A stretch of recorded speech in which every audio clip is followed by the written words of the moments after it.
Welcome to TestHERmony. I'm Melita Jefferson, your host. Last time we talked about dealing with emotions while divorcing and separating or ending a relationship. So I kind of want to stay on that. I got a lot of messages and phone calls, and a lot of people are going through what I've been through. So they had a lot of questions. So give me 1 second. I want to drink some coffee because I work night shift and I didn't really sleep that well today. But anyways, so we're going to stay on that because there's a lot to deal with. Whether it's cheating in a relationship or whether you guys fell out of love. So it's so much. So a lot of people that I met still haven't, and they've been divorced for a while. They still haven't dealt with the emotions of divorcing. And they're carrying it for 10, 12, 13 years. So we need to kind of stay right there.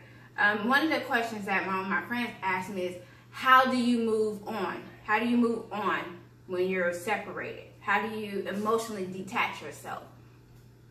And that really depends on what happened. I mean, did you all just have decided that you guys didn't want to be together anymore? Was it cheating? Was it pornography? Because pornography has been real big, okay?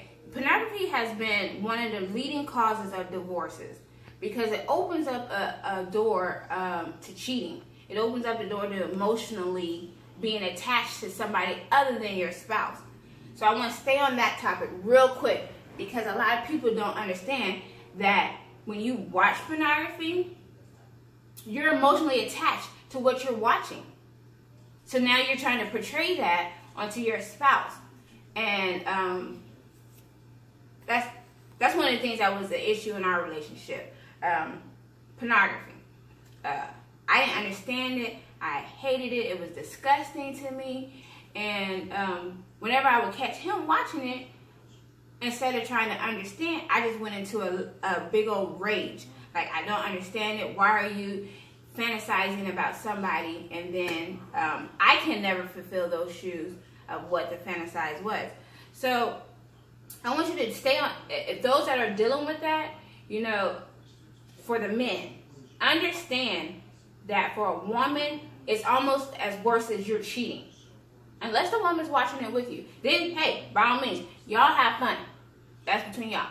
But if you're the guy, the husband, or boyfriend, whichever, and you're watching pornography, then you're emotionally attached to what you're watching.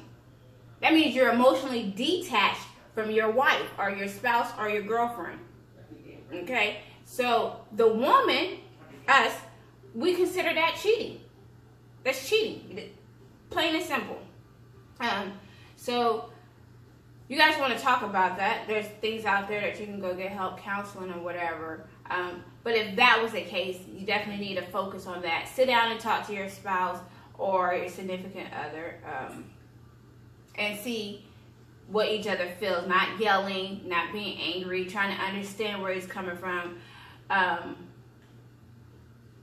so we'll move past that because I could talk about pornography for a good long time. I just want to deal with the emotions. So if you're at the point where you're separated, are you guys able to talk to each other? Are you guys able to understand why you're separating? Because if you don't understand why you're separating, then you're not going to have closure.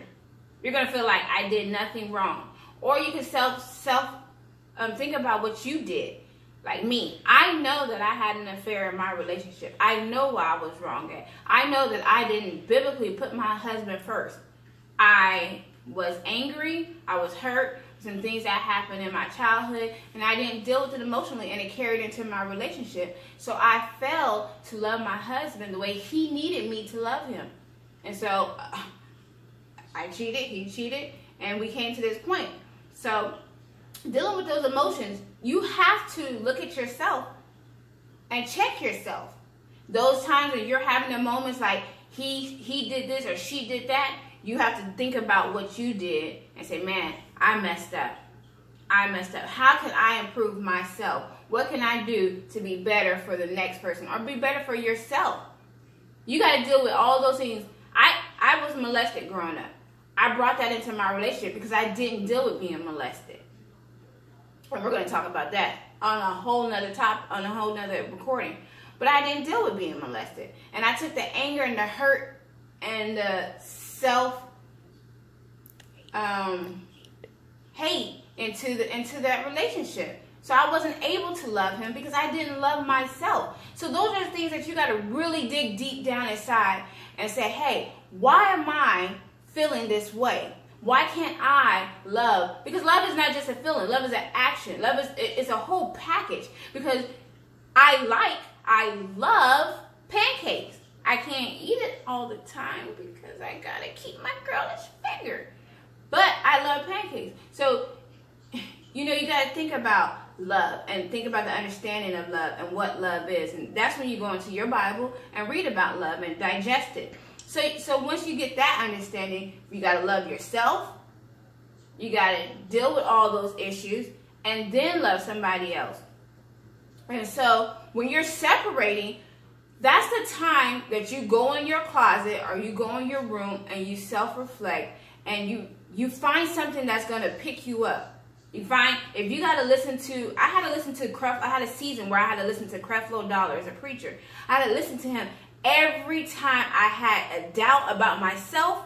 I had to listen to him. Whatever he preached on, I got in the Bible and started reading that. And I talked to myself. Yeah, I do talk to myself. There's nothing wrong with that. And so I would talk to myself and motivate myself. Why am I getting angry right now? Am I getting angry because my children didn't clean the house? Or I'm angry because I didn't deal with something in the past? And so I realized I was getting angry at my children for something I didn't deal with in the past. So I'd be like, take a step back and let's digest this or revisit this, okay? So your emotions are going to try to take over you, but it's up to you to decide how you're going to control them.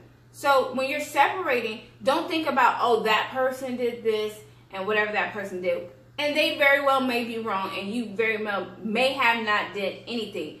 But just take this time to really redirect what's going on with you. What do you want out of life?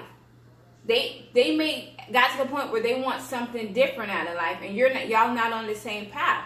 And so how do you get what you want? How do you go out there and find something you want? Because then you're going to be chasing. You're going to be chasing other people for your happiness. And that's not where you want to be. Because eventually you're not going to be happy with that person. You're going to be going through relationship after relationship. And you're going to be like, what's wrong with me? What's wrong with me? And on a side note, because I'm about to end this, we'll save the rest, talk for another one. But on a side note, we believers need to be mindful of what we say to each other. I talked about this a little bit last time. I had a member in the church. We were talking about, the pastor was talking about there's still good men out there. He was encouraging all the single women. Still good men out there. And I turned to the lady next to me and said, hey, I know that's right. If you see one, let me know. You know what she said? She said, don't worry about him. Get yourself right. Okay, well, my backhand almost came out, but it's okay. We're not in church. We can't lay hands on each other in church, the way I wanted to. But I wanted to tell her, stop telling women that they're not right. The reason why that a man hasn't found them is because they're not right. Why are you, as another woman, putting such doubt in another woman's mind that she's not right because a man haven't found her? That is not the truth. That is not godly. That is not where we're at. So stop saying that. Don't say, as long as you get right, the man will come. There's women still waiting for the man to come that been right their whole life. They just got to open their eyes. Your man, Jesus, take the wheel. I got to bring it in, drink my coffee because I'm still feeling that. So, I wanted to keep it real short because I got a lot of other things to do, but I wanted to deal with that one, that little bit of topic about dealing with emotions during separation and divorce. So if you got any other topics you want me to talk about, like I said, we're going to deal with parenting, teenagers, and all that good stuff, finances, and all that good stuff. So stay tuned. Share this channel. Get other single mothers on it. I promise you, I'll be introducing you to other powerful women that have gone through a lot